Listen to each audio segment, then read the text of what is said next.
Let's take a look at some information and charts on Balancer for Brave New Coin.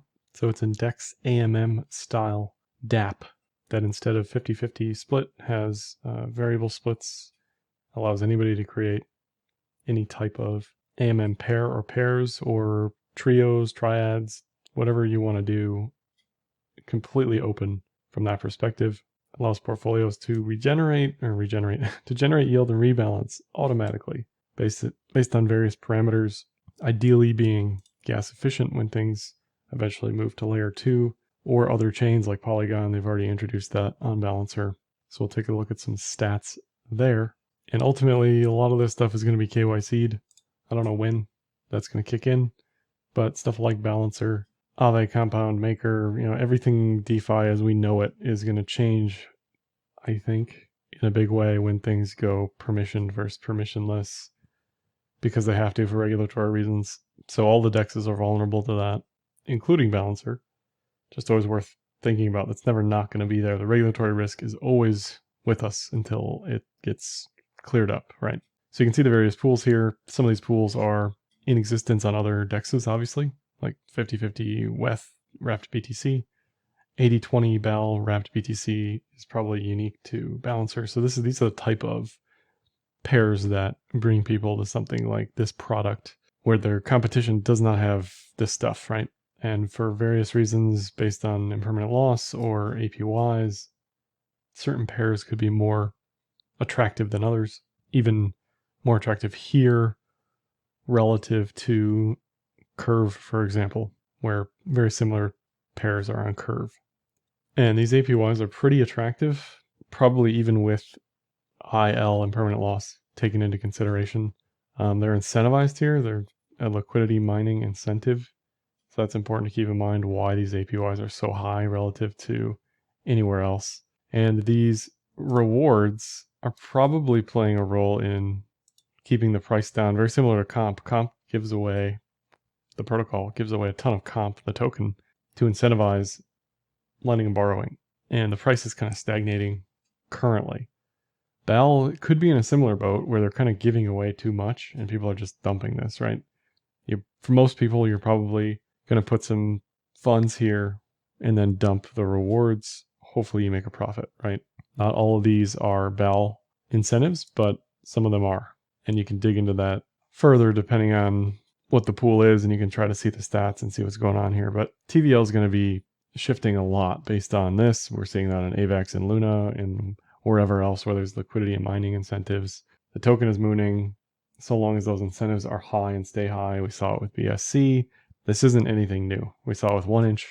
Tail's old as time. So keep that in mind. If you see APYs that are extremely high, they're high for a reason, right? If we look at connecting to BAL, like anything on ETH, it's super easy to do. Kind of stupid proof. Anybody can connect and use the DEX, use any of this stuff, get connected with any of these pools, and away you go. It's super easy to do. So from that perspective, they're right on track with everyone else. If we look at TVL, according to DeFi Llama, Balancer's TVL is down here 12th. So not with the real big boys of Uni, Sushi, Yearn, but it helps that they're multi-chain and they're goosing that incentive on Polygon a little bit. But as far as on ETH, 24-hour volume in this purple slice here, 42 million. You can see Uniswap continues to eat the rest of this pie and probably will continue to do so slowly over time as these other chains or dexes have to go multi-chain. They have to outcompete somehow, right? They're not going to get volume on Uniswap. It's just too attractive to put TVL there or funds there and collect funding fees, right? 56% today, probably 65% 2 months from now, and then this stuff's just going to be ancient history and will exist on other chains mainly, or sort of be niche type stuff like Balancer. Weekly volume in the orange down there, very small slice, and then monthly volume currently isn't working, but not a lot of monthly volume relative to everybody else. So they have to do something, right? They have to have incentives, they have to go multi-chain, they have to attract eyeballs in some way. TVL, though, continues to increase, currently at 1.2 billion on Balancer V2.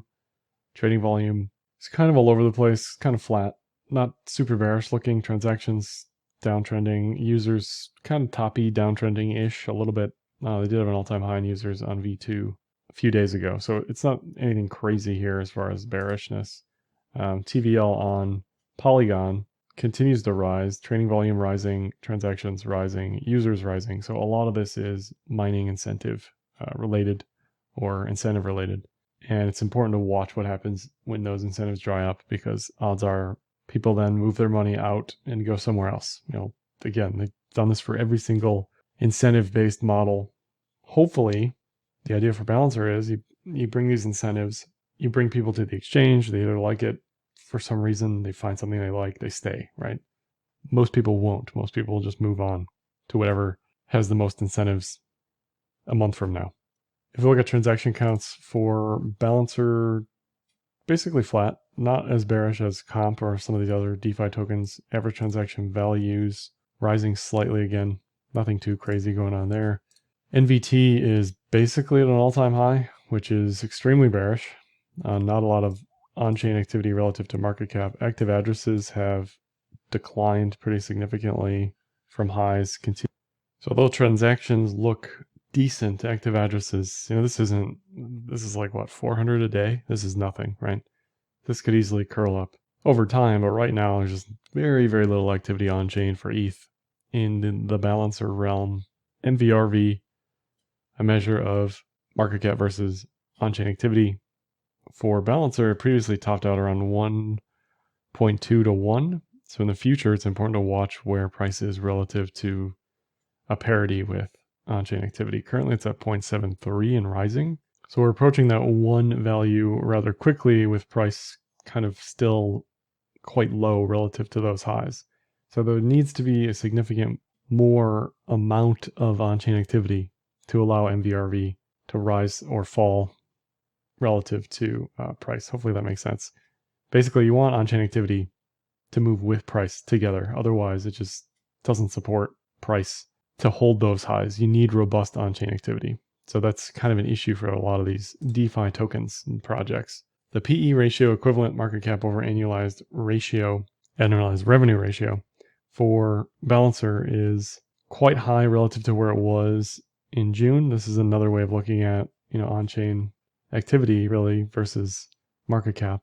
So it's high relative to where it was in June, and it's high currently relative to its peers. So it's kind of an outlier. Generally, you want to be buying things on the left side of this curve more so than the right side. More growth potential. Legacy people love to look at this type of stuff because they're familiar with it with stocks. So they see Sushi, they like it. They see Uniswap, they like it. Aave, Comp. Something like Maker scares them. 83 currently on a PE ratio. So just another data point to consider. Switching gears to technicals, 5200 EMAs, VPVR monthly pivots, volume, and RSI. So a bit of a bear div on RSI into the 200 period moving average, never a good sign. This triple bottom, W double bottom, previous resistance becoming support bottom has played out quite well and probably just needs some time to relax. The 5200 is still crossed bearish, so it's got a lot of time left. I think this is still early stages. I think this still looks okay. Just needs some breathing room here before another potential move to the upside. Probably 50 again. I think everybody's probably watching those psychological levels, 30, 40, 50 on the way up. Decent support now on the way down, especially anything that gets close to 15, 16, 20 is a good level, 25 is a good level. And anything that does break up, you want to see volume come back. Volume's still quite low across the board. Here's the daily cloud. So there's still an active edge-to-edge move to around 45 here. Your stop loss is anywhere between 23 and 21, basically the Kijun in the cloud. You do not want to see anything sub 23 and 21 if you're currently long. Obviously, depending on your risk profile, you're going to not want to be short or not want to be long that low. You don't want your stop loss to be all the way down at 21 if you're mega margin long from 28, right? Or from 26. But this trade still probably plays out. It just is going to take probably all of September. But I still like 45 eventually. Things still look fine in that regard. And on the 12-hour, it's still fine. There's support at 25 here. Told you to get in at around 23 on this Kumo breakout. Very similar type of setup to late 2020. W double bottom, inverted head and shoulders, and then off it went. So this isn't saying expect mega moon again. It's just saying the conditions are correct for a bullish trend currently. ETH-BTC on the daily is kind of a mess. Tons of volume down here, all over the place on the way up. It had a potential for some sort of triple bottom, double bottom thing. Hasn't quite played out. The 5200 cross is still bearish. 8K sats looks like a key level based on volume, based on the 200-day moving average. So I'd watch that, just set an alert for that or whatever. Not quite a bull div yet on any of this. Anything on lower lows, you're going to want to watch for a bull div. Anything like sub 4200 sats. Previously, this has had an ascending triangle that kind of went nowhere, and then a head and shoulders up here that definitely was the top at the time. So I'd watch for not only a bull div, but just bull patterns actually playing out the way you expect them to. That's always a good sign that the market is on your side. Currently, this thing is just kind of crunching down at the 6K sat level. Probably goes for all-time lows, and that's probably when it's worth more paying attention to than current price. ETH, speaking of something pushing all-time lows soon, this has had a bull div, multi-month bull div, and then another bull div, just hasn't gone anywhere. Mean reversion target are around 0.15, but against ETH, this thing cannot find any bullishness whatsoever. So I'd watch at that level. The 200-day moving average is also there. Anything above that level should be quite bullish, but right now it's got no strength. It's got nothing. Lastly, I'll just mention the ETH-BTC fund and DeFi portfolio I trade for Techemy Capital on Enzyme.finance, non-custodial portfolio management solution where you can send ETH or USDC or just watch what I'm doing. You can see everything including AUM, performance, allocations, all the yield plays I'm in, everything I'm holding here, balancer, part of this portfolio, all the trades I'm making and when I'm making them, for how much I am making them and trading. That's all I have for this one. Like, dislike, comment, share, subscribe, and happy trading.